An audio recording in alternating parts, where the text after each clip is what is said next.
Great Expectations by Charles Dickens, Volume 3, Chapter 2.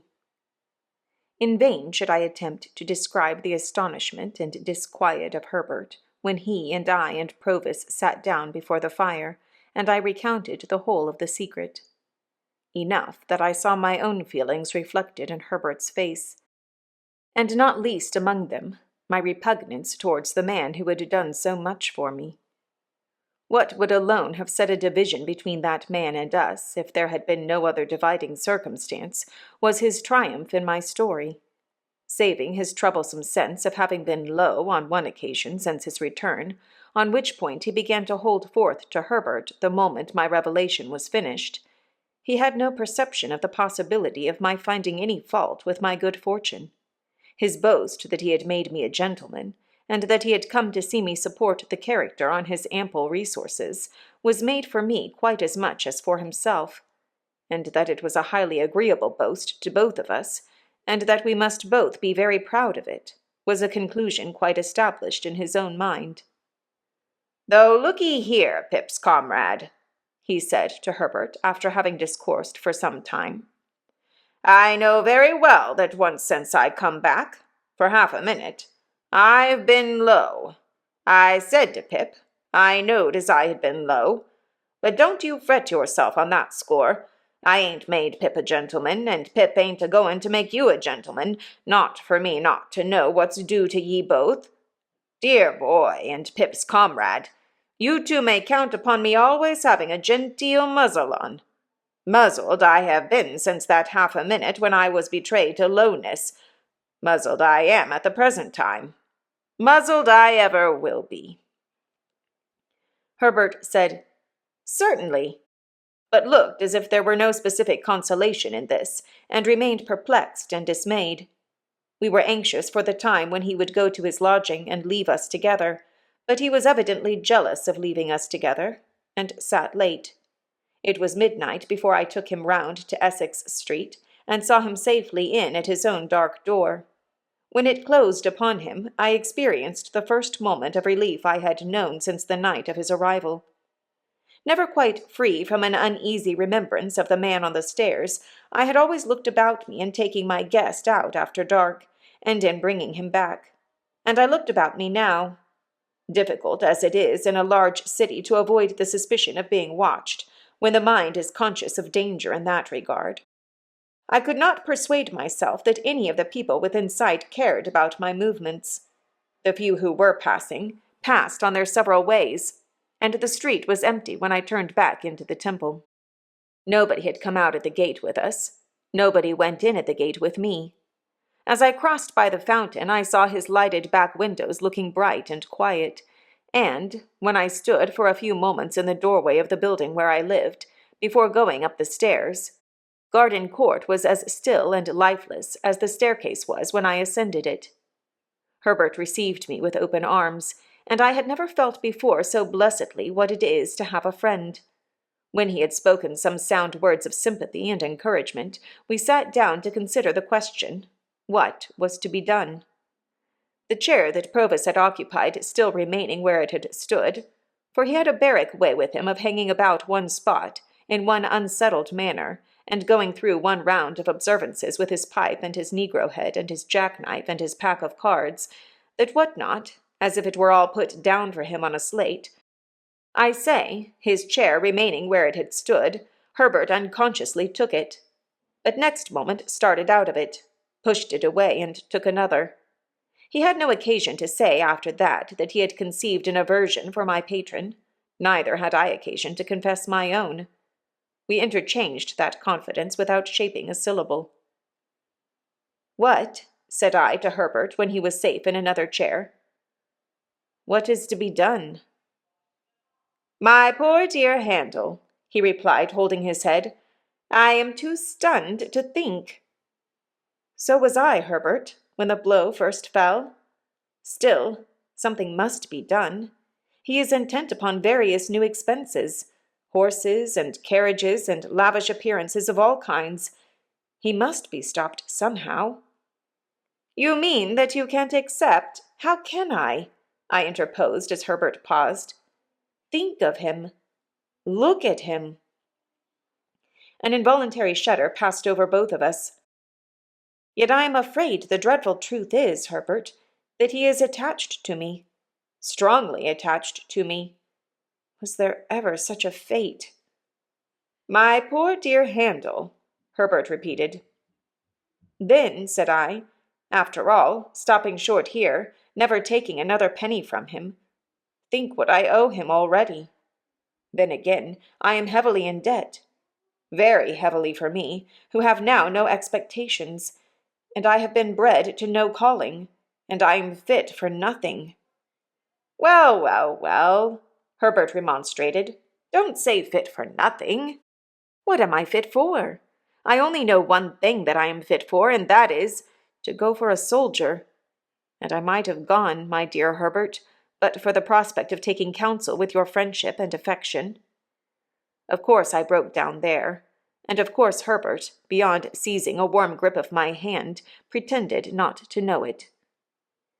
"Anyhow, my dear Handel," said he presently, "soldiering won't do. If you were to renounce this patronage and these favors, I suppose you would do so with some faint hope of one day repaying what you have already had. Not very strong, that hope, if you went soldiering. Besides, it's absurd. You would be infinitely better in Clarriker's house, small as it is. I am working up towards a partnership, you know." Poor fellow! He little suspected with whose money. "But there is another question," said Herbert. "This is an ignorant, determined man, who has long had one fixed idea. More than that, he seems to me, I may misjudge him, to be a man of a desperate and fierce character." "I know he is," I returned. "Let me tell you what evidence I have seen of it." And I told him what I had not mentioned in my narrative, of that encounter with the other convict. "See, then," said Herbert, "think of this. He comes here at the peril of his life, for the realization of his fixed idea. In the moment of realization, after all his toil and waiting, you cut the ground from under his feet, destroy his idea, and make his gains worthless to him. Do you see nothing that he might do under the disappointment?" "I have seen it, Herbert, and dreamed of it, ever since the fatal night of his arrival. Nothing has been in my thoughts so distinctly as his putting himself in the way of being taken." "Then you may rely upon it," said Herbert, "that there would be great danger of his doing it. That is his power over you as long as he remains in England, and that would be his reckless course if you forsook him." I was so struck by the horror of this idea, which had weighed upon me from the first, and the working out of which would make me regard myself in some sort as his murderer, that I could not rest in my chair but began pacing to and fro.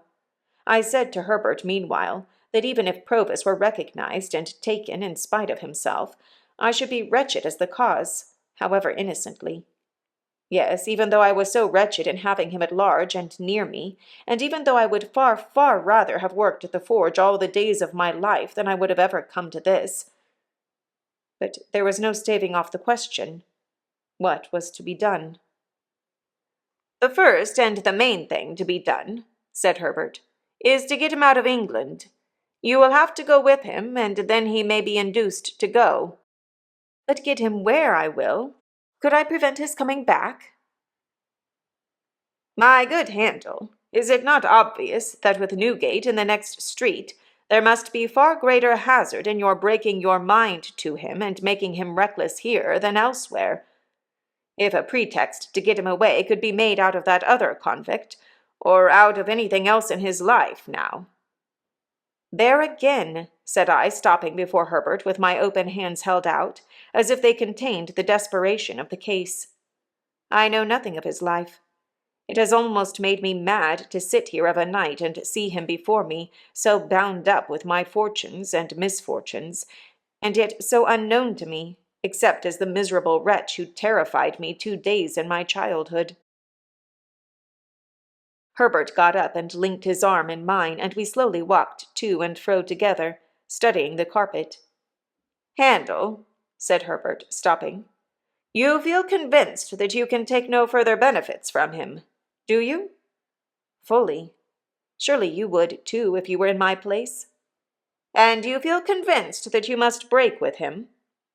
Herbert, can you ask me?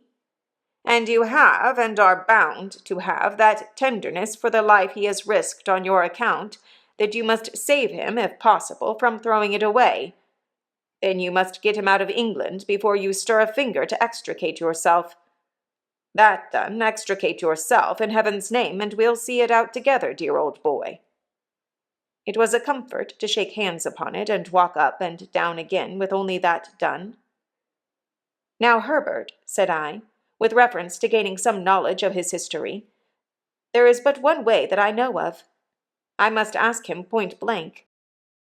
Yes, ask him, said Herbert, when we sit at breakfast in the morning. For he had said, on taking leave of Herbert, that he would come to breakfast with us. With this project formed, we went to bed. I had the wildest dreams concerning him, and woke unrefreshed. I woke, too, to recover the fear which I had lost in the night of his being found out as a returned transport. Waking, I never lost that fear. He came round at the appointed time, took out his jackknife, and sat down to his meal. He was full of plans for his gentleman's coming out strong and like a gentleman, and urged me to begin speedily upon the pocket-book, which he had left in my possession. He considered the chambers and his own lodging as temporary residences, and advised me to look out at once for a fashionable crib near Hyde Park, in which he could have a shake-down. When he had made an end of his breakfast and was wiping his knife on his leg, I said to him, without a word of preface, After you were gone last night, I told my friend of the struggle that the soldiers found you engaged in on the marshes, when we came up. You remember? Remember, said he. I think so. We want to know something about that man, and about you. It is strange to know no more about either, and particularly you, than I was able to tell last night. Is not this as good a time as another for our knowing more? Well, said he, after consideration, you're on your oath, you know, Pip's comrade. Assuredly, replied Herbert. As to anything I say, you know, he insisted, the oath applies to all. I understand it to do so. And look'ee here, whatever I'd done is worked out and paid for, he insisted again. So be it. He took out his black pipe and was going to fill it with negro head, when, looking at the tangle of tobacco in his hand, he seemed to think it might perplex the thread of his narrative. He put it back again, stuck his pipe in a buttonhole of his coat, spread a hand on each knee, and, after turning an angry eye on the fire for a few silent moments, looked round at us and said what follows.